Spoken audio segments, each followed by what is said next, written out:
ইনসাফের প্রতীক দাড়িপাল্লা কেড়ে নেওয়া হয়েছিল।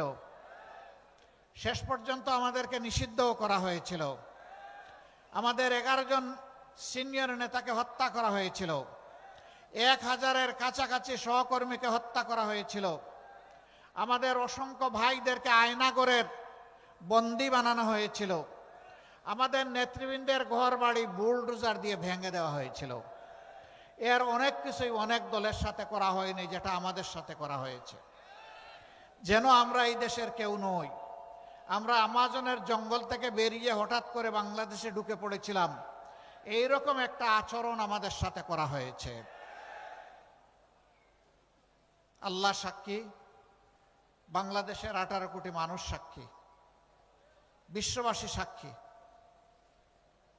তারা তাদের সন্ত্রাসের যাত্রা শুরু করেছিল 2006 সালের 28শে অক্টোবর পল্টন মোড়ে দিনে দুপুরে লগি বৈঠা দিয়ে মানুষ পিটিয়ে পিটিয়ে হত্যা করার মাধ্যমে। মরা লাশের উপর উঠে তারা নাচানাচিও করেছিল। এরা কোন প্রজাতির আমরা জানি না।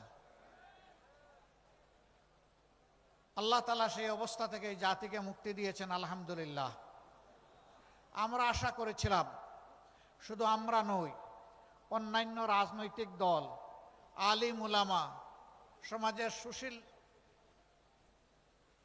সিভিল সোসাইটির সদস্য, সাংবাদিক বন্ধুগণ, কাউকে ওরা ছেড়ে কথা বলেনি। আমাদের আশা ছিল 5 তারিখের পরিবর্তনের পর সকলে এইখান থেকে শিক্ষা নেব, কেউ আর জনগণের সম্পদ, ইজ্জত এবং জীবনের দিকে হাত বাড়াবো না। আমাদের আশা কি পূরণ হয়েছে? রংপুরের মানুষ খুবই ভালো, শিক্ষিত এবং ভদ্র, অল্পে তুষ্ট। এই এলাকার মানুষ মোটেই চাঁদাবাজি করে না। এখানেও চাঁদাবাজ আছে? আহারে, তাইলে যাব কোথায়? এইরকম একটা এলাকায় চাঁদাবাজ আছে। এখানে বিভিন্ন স্ট্যান্ড দখল হয়, এখানেও হয়। এখানে মামলা বাণিজ্য হয়, এখানেও হয়। আমরা ছিলাম সবচেয়ে বড় মজলুম, আমরা তো ওইরকম মামলা করলাম না। আমাদের করা মামলায় তো শত শত আসামি নাই। আমরা আমাদের লোকদেরকে বলেছিলাম, অবশ্যই ন্যায় বিচার পাওয়ার অধিকার সকলের আছে, আদালতের আশ্রয় নেওয়ার অধিকার আছে, কিন্তু সাবধান, একটা নিরীহ মানুষকেও আপনার অভিযোগের তালিকায় অন্তর্ভুক্ত করতে পারবেন না। সুনির্দিষ্ট ব্যক্তি ছাড়া যে অপরাধ করেছে কাউকে মামলায় আসামি বানানো যাবে না। আলহামদুলিল্লাহ, আমরা হাজার হাজার মামলা করি নাই। যে কয়টা মামলা করেছি এর মধ্যে 8টা মামলা আছে যেখানে আসামি মাত্র একজন। কারণ ওখানে আমরা দ্বিতীয় কোনো দোষী ব্যক্তি খুঁজে পাইনি, এই জন্য একজনকেই আসামি বানিয়েছি। আমরা যাদেরকে আসামি করেছি তাদের কারো কাছ থেকে আমরা চান্দা বাট্টা উঠাই নাই। আমরা বলি নাই, হ্যাঁ তোমার নামটা হয়তো ভুলে ঢুকে গেছে, কিন্তু ঢুকে গেছে, এখন বের করতে গেলে কিছু খাজনা দেওয়া লাগবে। কাউকে বলি নাই। এ বাংলাদেশের মানুষ সাক্ষী। আমরা চাই না যে কোনো একটা নিরীহ নিরপরাধ মানুষ কারো প্রতিহিংসার শিকার হয়ে অথবা লোভ লালসার শিকার হয়ে একদিনের জন্য জেলের ভাত খাক, এটা আমরা চাই না। কারণ 15.5টা বছর আমরা দফায় দফায় জেলে গিয়েছি, আমরা জানি জেল কি জিনিস। বিনা অপরাধে আমাদেরকে জেলে পুরা হয়েছে। আমরা জানি যারা অপরাধ না করে জেলে যায় তাদের মানসিক অবস্থাটা কেমন হয়। যেহেতু আমরা নিজেই মজলুম হয়েছি, আমরা কাউকে মজলুম বানাতে চাই না। আমরা কি চাই? আমরা চাই একটি সাম্যের বাংলাদেশ, একটি দুর্নীতিমুক্ত বাংলাদেশ, একটি চাঁদাবাজ মুক্ত বাংলাদেশ, একটি দখলবাজ মুক্ত বাংলাদেশ, একটি আধিপত্যবাদ মুক্ত বাংলাদেশ। আমরা চাই আমাদের যুব সমাজ যে দাবি নিয়ে, মৌলিক দাবি নিয়ে রাস্তায় নেমেছিল আর চিৎকার দিয়ে বলেছিল, উই ওয়ান্ট জাস্টিস, আমরা চাই সেই ন্যায় বিচারের বাংলাদেশ। এই বাংলাদেশ যারা গড়ার কথা বলবেন তাদের নিজেদের চরিত্র দিয়ে প্রমাণ করতে হবে যে তারা এটার উপযুক্ত। কোন অসৎ দুর্নীতিবাজ তারা যদি অনেক সুন্দর সুন্দর কথা এবং গল্প শোনায়, এদেরকে কখনো বিশ্বাস করবেন না। এরা নির্বাচনেই রঙিন স্বপ্ন দেখিয়ে মজার মজার কথা বলে আপনাদেরকে একেবারে দেখবেন যে চৌথাই আসমানে পাঠিয়ে দিচ্ছে। এরা দুঃখবাজ, চিনে রাখবেন। এদেরকে ইয়েস বলবেন না, এদেরকে কি বলবেন? এদেরকে বলবেন তোমাদের জন্য লাল কার্ড। কি কার্ড? সংগ্রামী বন্ধুগণ, দেশ আমাদের সকলের। এই দেশটিতে আমরা 4টি ধর্মের মানুষ বসবাস করি: মুসলমান, হিন্দু, বৌদ্ধ, খ্রিস্টান। দেশটা একটা ফুলের বাগানের মতো। আল্লাহ যেমন মুসলমানদেরকে পয়দা করেছেন, তেমনি অন্য ধর্মের লোকদেরকেও পয়দা করেছেন। আমরা কেউ আল্লাহর কাছে আবেদন করে এই দেশে পয়দা হইনি, আল্লাহ তার ইচ্ছা মতো পয়দা করেছেন। আল্লাহ সকলের রিজেক দাতা, সকলকে সম্মান দেন। আপনার আমার কোনো অধিকার নেই ধর্মের ভিত্তিতে কাউকে আঘাত দেওয়ার, কারো ক্ষতি করার কোনো অধিকার আমাদের নেই। বরঞ্চ আমাদেরকে মিলেমিশে একটা উন্নত মানবিক সমাজ এখানে গড়তে হবে। ধর্ম চাপিয়ে দেওয়ার বিষয় নয়, ধর্মীয় মানুষের অন্তরের আবেগ দিয়ে গ্রহণ করার বিষয়। অতএব কোরআনের সুস্পষ্ট নির্দেশনা, লা ইকরাহা ফিদ্দিন, দিনের ব্যাপারে কোনো জবরদস্তি চলবে না। আমরা বাংলাদেশকে ন্যায় ইনসাফের বাংলাদেশ গড়তে চাই। অনেকে বলে এটার মডেল কি হবে? এটা কি ইরান হবে, না আফগানিস্তান হবে, না পাকিস্তান হবে? আমরা বলি না, এটা বাংলাদেশ হবে। আর যদি মডেল বলেন, তাহলে দুনিয়ার সর্বশ্রেষ্ঠ স্বীকৃত শাসন, যেটা আল্লাহর নবী মুহাম্মদুর রাসূলুল্লাহ সাল্লাল্লাহু আলাইহি ওয়াসাল্লাম জগৎবাসীকে উপহার দিয়েছিলেন, যেখানে সকল ধর্মবর্ণের মানুষের অধিকার নিশ্চিত হয়েছিল, সেই মদিনার মডেল আপনি বলতে পারেন। এর বাইরে আমাদের কাছে কোনো মডেল নাই ভাই।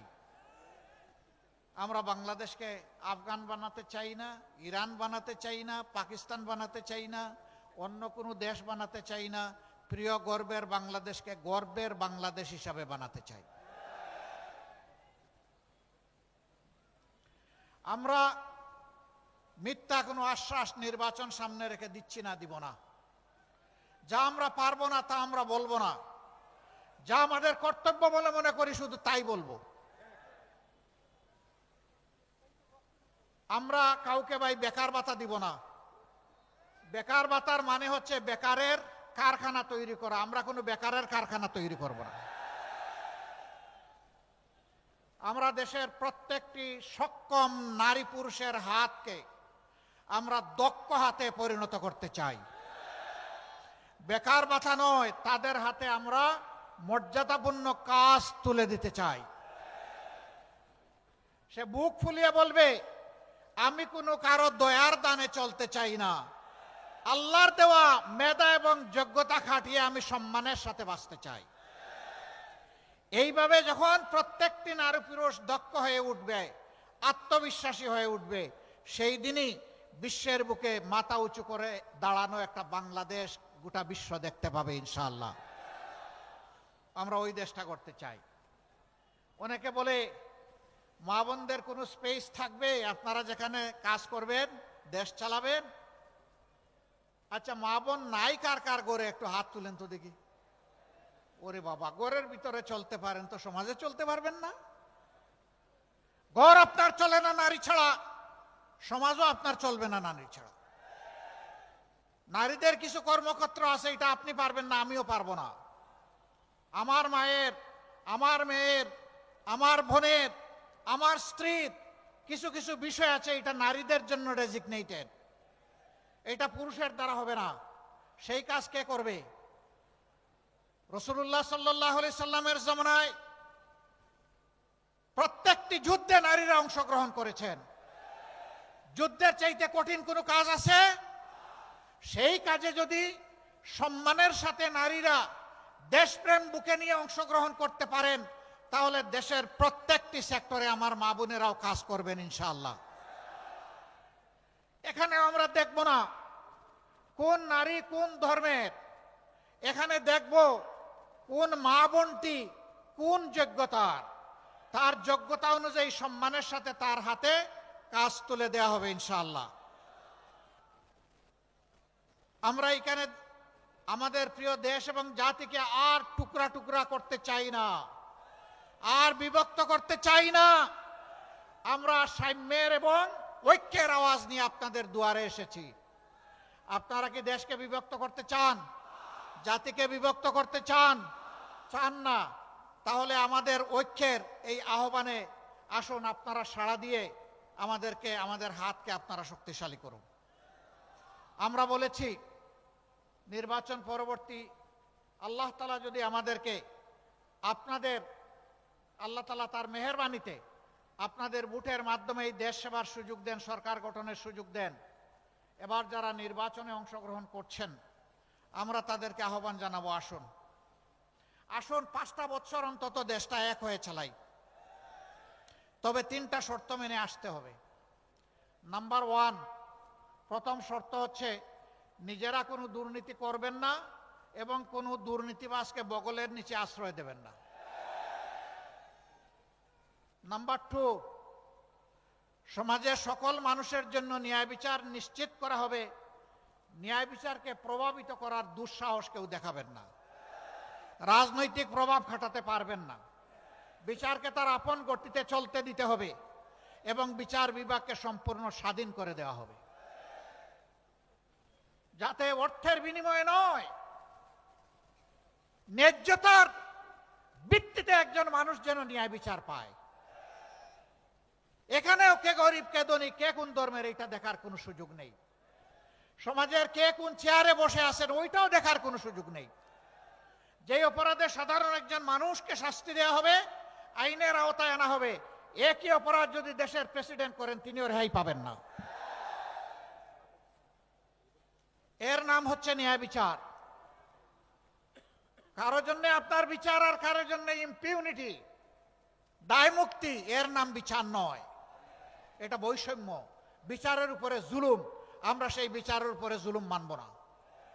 3 নম্বর শর্ত, 54 বছরের বস্তা পচা রাজনীতি যা বাংলাদেশকে দিয়েছে ভালো, আমরা ওই বস্তা পচা রাজনীতি আর চাই না। যেই রাজনীতি তার নেতা নেত্রীকে চোর বানায়, লুটেরা বানায়, সন্ত্রাসী বানায়, ফ্যাসিস্ট বানায়, ওই রাজনীতি আর আমরা দেখতে চাই না। ফ্যাসিবাদ যাতে আর ফিরে না আসে, দুর্নীতিবাজরা আর যাতে সমাজে চলাফেরা করতে না পারে, এমন একটা দেশ এবং সমাজ গড়ার জন্যে দেশবাসী মুখিয়ে আছে। বিশেষ করে রক্ত দিয়ে লড়াই করা যুবকরা, যুবতীরা মুখিয়ে আছে। আমরা তাদের কাছে ওয়াদাবদ্ধ, তোমাদের সেই আকাঙ্ক্ষা পূরণে লড়াই যতদিন চালিয়ে যেতে হয় আমরা প্রস্তুত। এ লড়াই থামবে না। এ লড়াই তখনই পূর্ণতা পাবে যখন জনগণের এবং বিশেষ করে আমাদের যুব সমাজের আকাঙ্ক্ষা পূরণ হবে। সম্মানিত ভাই ও বন্ধুগণ, এই 3 শর্তে যারা দেশ গড়ার কাজে অংশ নিতে চাইবেন আমরা তাদেরকে বলবো মোস্ট ওয়েলকাম, আসেন। সবাই মিলে আমরা আগামীর বাংলাদেশটা গড়ে তুলব, স্বপ্নের বাংলাদেশটা গড়ে তুলব। এবার আসেন, জাতীয় পর্যায়ে তো অনেক কিছু বললাম, রংপুরের ব্যাপারে কি বলা যায়? এখানকার মানুষ খুবই ভালো, এত ভালো যে নিজের দাবিটাও ভালো করে বলে না, এত ভদ্র, নিজের দাবি আদায়ে মজবুত লড়াইও করে না। তাই বলে কি রংপুরের মানুষ আমাদের সৎ ভাই? না, আমরা পরস্পর ভাই ভাই। কিন্তু 54 বছর কি আচরণ করা হয়েছে রংপুরবাসীর সাথে, এর সাক্ষী আপনারা, আমি নই। রংপুর এই বিভাগ কি অপরাধ করেছে? বাংলাদেশের শস্য ভাণ্ডার, এই উত্তরবঙ্গ। কিন্তু এই শস্য যারা ফলায় তাদের মুখের দিকে তাকানোর কোনো দায়িত্ব কি সরকারের নাই? যদি থেকে থাকে তাহলে প্রতি বছর বর্ষা আসার সাথে সাথে এই এলাকার মানুষ আতঙ্কগ্রস্ত হয়ে পড়ে কেন? তিস্তা, ধরলা, ব্রহ্মপুত্র, আর একটা কি জানি, করতোয়া নাকি না, হ্যাঁ করতোয়া, এই যে নদীগুলো, এইগুলো আল্লাহর দান, বিশাল নিয়ামত। কিন্তু দশকের পর দশক এই নদীগুলার উপরে অত্যাচার করা হয়েছে, এগুলাকে জীবন দিয়ে রাখা হয়নি। বাজেট বরাদ্দ হয়েছে, নদীর বালু উপরে উঠে নাই, টাকা পকেটে এবং পেটে চলে গেছে। যার কারণে আজকে যখন ঢাকা থেকে আসছিলাম, উপর থেকে দেখলাম এত নদী নয়, এক একটা বিশাল মরুভূমি। এই নদীকে জীবন ফিরিয়ে দিতে হবে। নদী জীবন ফিরে পেলে উত্তরবঙ্গ জীবন ফিরে পাবে ইনশাআল্লাহ। তাই তিস্তা পরিকল্পনা বাস্তবায়নের কোনো বিকল্প নাই। কার ভালো লাগলো আর কার লাগলো না এগুলা দেখার আমাদের সময় নাই। আল্লাহ যদি আমাদেরকে দায়িত্ব দেন, আমরা কথা দিচ্ছি উত্তরবঙ্গে সর্বপ্রথম আমরা ওখানেই কুদাল দিয়ে কূপ দিব ইনশাআল্লাহ। ওটাই আগে বাস্তবায়ন করবো ইনশাআল্লাহ। এই তিস্তাকে জীবন দেওয়ার মাধ্যমে গোটা উত্তরবঙ্গকে আমরা জীবন্ত করে তুলবো ইনশাআল্লাহ। এইখানে তিস্তা মহাপরিকল্পনা যখনই বাস্তবায়ন হবে তখন অনেকগুলা উন্নয়নের দুয়ার খুলে যাবে। আমরা ইনশাআল্লাহ জায়গায় জায়গায় এগ্রো বেসড ইন্ডাস্ট্রি গড়ে তুলব। আপনাদের পণ্যের ন্যায্য মূল্য নিশ্চিত করা হবে, পণ্য সংরক্ষণের যথাযথ ব্যবস্থা করা হবে। ফলমূল যা ফলে উত্তরবঙ্গে তা দিয়ে সারা বছর বাংলাদেশের মানুষ আনন্দে খেতে পারত, কিন্তু এগুলা সংরক্ষণের কোনো ব্যবস্থা নেই বলে খুব তাড়াহুড়া করে পচে গলে অথবা বিক্রি করে সব শেষ হয়ে যায়। আমরা এই যন্ত্রণা থেকেও উত্তরবঙ্গের আমাদের চাষি কৃষক ভাইদেরকে বের করে আনতে চাই। এখনো মান্দাতার আমলের কৃষি ব্যবস্থা এখানে চলবে কেন? যুগ বহুদূর এগিয়ে গিয়েছে। আমরা আধুনিক প্রযুক্তি নির্ভর কৃষি শিল্পের বিপ্লব ঘটাবো ইনশাআল্লাহ। এই বিপ্লব শুধু উত্তরবঙ্গের ভাগ্য খুলে দিবে না, এই বিপ্লব বাংলাদেশের 18 কোটি মানুষের কপাল খুলে দেবে। আমরা উত্তরবঙ্গকে কৃষি বিপ্লবের রাজধানীতে পরিণত করতে চাই। এর জন্যে কৃষি প্রযুক্তি ভিত্তিক বিশ্ববিদ্যালয় গড়তে হয়, তাই করা হবে ইনশাআল্লাহ। ইন্ডাস্ট্রি স্থাপন করতে হয়, সেইটা করা হবে। সরকারি, বেসরকারি এবং যৌথ উদ্যোগ সব কিছুতে যদি আমরা সেই উদ্যোগ নিতে পারি, বিদেশিরাও এখানে বিনিয়োগ করতে আসবে। এরকম যখন ইন্ডাস্ট্রিয়াল বেস হয়ে যাবে, আর উত্তরবঙ্গের মানুষকে ছোট্ট একটি চাকরির জন্য পেরেশান হয়ে ঢাকার দিকে ছুটতে হবে না। উত্তরবঙ্গই ঢাকার ফ্যাসিলিটি ঘরে ঘরে এনে দেবে। আমরা চাই না উত্তরবঙ্গ আর বঞ্চিত থাকুক।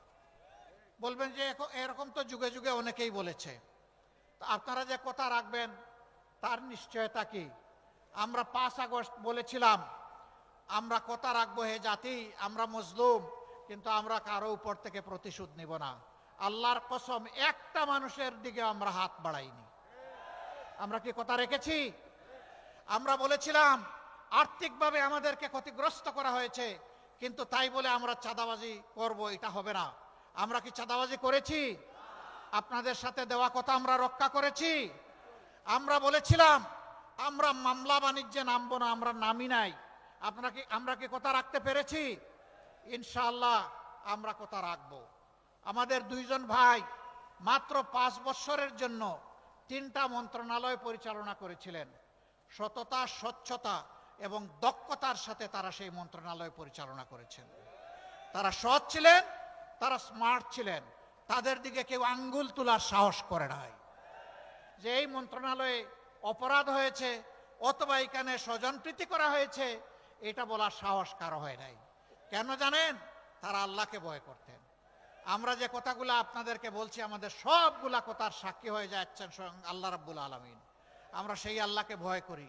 আল্লাহকে ভয় করে আপনাদেরকে সাথে নিয়ে আপনাদের সাথে পরামর্শ করে উত্তরবঙ্গকে নতুনভাবে সাজাবো ইনশাআল্লাহ। এই সাজানোর কাজে আপনারা জান প্রাণ দিয়ে ভালোবাসা দিয়ে আমাদেরকে কবুল করবেন আলহামদুলিল্লাহ। এবার আমি আপনাদের সাথে পরিচয় করিয়ে দিচ্ছি, আপনারা চিনেন সেই চেনা মানুষগুলোকেই আবার আপনাদের কাছে আমি পরিচয় করিয়ে দিচ্ছি। রংপুর 1 নম্বর আসন থেকে আমাদের ভাই রায়হান সিরাজি, তাকে আমরা তার হাতে দাড়িপাল্লা ইনসাফের প্রতীক তুলে দিয়েছি। আপনারা দাড়িপাল্লায় ভোট দিবেন, দাড়িপাল্লাকে বিজয়ী করবেন। আপনারাই কয়জন ভোট দিলে হয়ে যাবে? ঘরে ঘরে জনে জনে আওয়াজ তুলতে হবে যে ইনশাল্লাহ এবার হবে দাড়িপাল্লা। এই আওয়াজ তুলতে পারবেন? ইনশাল্লাহ আপনাদেরকে মোবারকবাদ। কোথায় পাল্লা? কোথায় পাল্লা? কোথায়? একটা দিয়ে সবাই আল্লাহ, ঠিক আছে, আমরা অপচয় করি নাই, মাত্র একটা দিয়ে সবাইকে আমরা কভার করবো ইনশাআল্লাহ।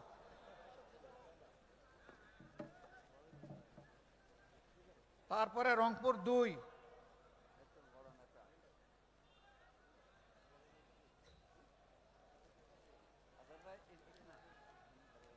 কোথায় রে ভাই? কোথায় কোথায় তালিকা কোথায়? এখানে তো নাই। কি দিচ্ছেন এটা? আহা, রংপুর 2-এ 2 রংপুর 2-এ আমার নেতা, আমার ভাই মজলুম জননেতা, যাকে শেখ হাসিনা ফাঁসি দিতে চেয়েছিল, ওগো আল্লাহ তুমি যারে রাখো তারে মারার শক্তি কারো নাই। রাব্বুল আলামিন তুমি যখন তাকে রেখেই দিয়েছো, তখন মানুষের খেদমত করার, সেবা করার, দেশকে নেতৃত্ব দেওয়ার সুযোগটাও তুমি দান করো। আমরা আমাদের ভাইয়ের হাতে পাল্লা তুলে দিলাম। আপনারা কি এই পাল্লার পক্ষে থাকবেন? আপনাদেরকে মোবারকবাদ। বিজয় ঘরে নিয়ে 12 তারিখ ফিরবেন, এর আগে না ইনশাআল্লাহ। তারপরে রংপুর 3, এই শহর এবং সদর নিয়ে যে আসন, সেই আসনে আমাদের সম্মানিত ভাই বিশিষ্ট শিক্ষাবিদ, আপনারা সকলেই তাকে চেনেন, জনাব মাহবুর রহমান বেলাল, আমরা তার হাতেও পাল্লা তুলে দিলাম আলহামদুলিল্লাহ। শিবিরের এক সাবেক নেতা, জামাতে ইসলামীর মহানগরী আমির, জেলার আমির, অঞ্চলের আলহামদুলিল্লাহ সদস্য, কেন্দ্রের নেতা, সব কিছুই তিনি আলহামদুলিল্লাহ। আমরা বিশ্বাস করি তিনি রংপুরবাসীর মজবুত কণ্ঠ হিসাবে সংসদে তুফান তুলবেন ইনশাআল্লাহ। এরপরে রংপুর 4, আপনারা জানেন আমরা 10টি দল একত্রিত হয়ে 10 মিলি করি কাজ, তাতেই আছে ভালোবাসা, তাতেই আছে লাভ। এবং দেশবাসীকে আমরা একত্রিত করার জন্য এই অক্ষের ডাক দিয়েছি। সেই 10টি দলের গুরুত্বপূর্ণ একটি দল হচ্ছে জাতীয় নাগরিক পার্টি। এই পার্টির সদস্য সচিব আপনাদের সন্তান, আমরা তার হাতে এবার শাপলাকলি তুলে দিচ্ছি। মার্কা একটাই, যেখানে পাল্লা ওখানে পাল্লা, সবাই পাল্লা, যেখানে শাপলাকলি ওখানে সবাই আমরা শাপলাকলি। তো এই আসনে আমরা সবাই শাপলাকলি ইনশাআল্লাহ। তারও বিজয় নিয়ে আমরা ঘরে ফিরবো ইনশাআল্লাহ। এরপরে রংপুর 5, আরেক মজলুম নেতা, দীর্ঘদিন জেলে ছিলেন, আপনারা তাকে চিনেন, সাবেক উপজেলা চেয়ারম্যান জনাব বিশিষ্ট শিক্ষাবিদ জনাব গুলাম রব্বানী, তার হাতেও আমরা ইনসাফের প্রতীক এই দাড়িপাল্লা তুলে দিলাম। আপনারা দাড়িপাল্লাকে কবুল করলেন আলহামদুলিল্লাহ। এ বিজয় ঘরে নিয়ে আমরা ফিরবো ইনশাআল্লাহ তাআলা আজিম। তারপরে রংপুর 6, বিশিষ্ট আলেমে দ্বীন, আপনাদের সকলের পরিচিত মুফাসসিরে কুরআন জনাব ভাই নুরুল আমিন, তাকে আমরা দিয়েছি 6 নম্বর আসনে। এই আসনটি রংপুরবাসীর বুক থেকে একবার হাইজ্যাক হয়ে গিয়েছিল, আবার রংপুরবাসীর বুকে ফিরে আসবে ইনশাআল্লাহ। ইনসাফের প্রতীক দাড়িপাল্লায় ভর করে আসন রংপুরের কাছে ফিরে আসবে, বাইরের কারো কাছে যাচ্ছে না। আমরা তার হাতে সেটা তুলে দিলাম। আপনারা তারও বিজয় ঘরে নিয়ে আল্লাহর পর ভরসা করে লড়াই করে যাবেন এবং ঘরে ফিরবেন ইনশাআল্লাহ। 6টা আসনই তো নাকি? আলহামদুলিল্লাহ, সবাইকে মোবারকবাদ। এখানে আমাদের সঙ্গী অনেক বন্ধু সংগঠনের নেতৃবৃন্দ আছেন, সকলের বক্তব্য শুনতে পারলে খুবই ভালো লাগতো। অনেকে হয়তো বক্তব্য দিয়েছেন, অনেকে দিতে পারেননি। যারা পারেননি তাদের কাছে আমরা দুঃখ প্রকাশ করছি। আর কিছু না, শেষ একটা খাবার নিয়ে যেতে হবে না? দাড়িপাল্লা যখন সমঝিলেন তখন গণভোট কি করবেন আপনারা? গণভোটে কি বলবেন? গণভোটে হা বলবো ইনশাআল্লাহ। জুড়ে বলেন, কি বলবেন? হা। ফেসিবাদের বিরুদ্ধে হা, চাঁদাবাজের বিরুদ্ধে হা, অপশাসনের বিরুদ্ধে হা, দুর্নীতির বিরুদ্ধে হা, অবিচারের বিরুদ্ধে হা, আধিপত্যবাদের বিরুদ্ধে হা, বাংলাদেশের পক্ষে হা। আল্লাহ হাফেজ। বাংলাদেশ জিন্দাবাদ। বাংলাদেশ জামাতে ইসলামী জিন্দাবাদ।